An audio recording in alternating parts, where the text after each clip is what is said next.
Ada bangunan rumah tak biasa di Solo. Rumah tersebut sekilas seperti sebuah gang sempit yang hanya bisa dilewati motor.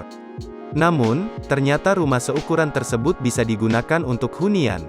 Rumah yang memiliki julukan "Rumah 1 Meter" itu terletak di Jalan Kahuripan Barat I nomor 33, RT 02 RW 05, Kelurahan Sumber, Kecamatan Banjarsari, Solo.